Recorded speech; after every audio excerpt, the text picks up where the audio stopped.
Made report Jameel मैसर made तालुक़े जे ॻोठ नव ॻोठ में सियासी समाजी ऐं शहरी इतिहाद जे अॻवाननि पारां मुल्क में वधंदड़ महांगाई ऐं मुल्क में लाक़ानूनियत हुजण करे नव ॻोठ शहर में शहरी इतिहाद जे अॻवाननि ऐं मुख़्तलिफ़ तंज़ीमुनि जे अॻवाननि मौला बख़्श कलोड़ो महराब लाखेर फ़कीर मोहम्मद तुनियो गुलज़ार साहड़ राशिद मगसी मुमताज़ सुमरो मुमताज़ सिकंदर लाखेर साबर रांधड़ मुर्तज़ा कलोड़ो रियाज़ कलोड़ो ऐं ॿियनि समेत शहरियुनि पारां मौसूम ॿारनि समेत हथनि में प्ले कार्ड खणी नव ॻोठ शहर जे बाईपास खां रैली कढी पैदल मार्च करे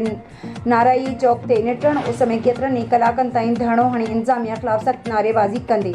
साफ़ इन अॻियां आंदाहींदे जो त मुल्क में वधंदड़ महांगाई मौसूम ॿारनि सां ज़ना करे क़तल करणु ऐं सीनियर साफ़ी खे हक़ सच लिखण तां सरेआम क़तल करणु हर रोज़ जो मामूल बणिजी वियो आहे, जेको सरासर ग़लति अमल आहे। जॾहिं त पेट्रोल डीज़ल बिजली गैस ऐं जी क़ीमतुनि में इज़ाफ़ो अचण सबबि अवाम वाइपे जी शयुनि अटो घी चांवर खंडु दालियूं मच्छी गोश्त सब्ज़ी ऐं ॿियूं शयूं महांगे थियण सबबि ग़रीब मज़दूर ॾियाड़ीदार तबिके जा माण्हू मौसूम बचनि समेत फाका कशी वारी ज़िंदगी गुज़ारे बुखूं काटण ते मजबूर थी विया आहिनि। हिननि जो त ग़रीब मिसकिन मज़दूर बेपहुच माण्हुनि खे रिलीफ ॾेई संदनि जा जाइज़ मसइला हल करे खेनि जीअण जो हक़ ॾेई संदनि सां इंसाफ़ कयो वञे, न त ॿी सूरत में एहतजाज जो सॾु ॾेई सख़्तु एहतजाज कयो वेंदो।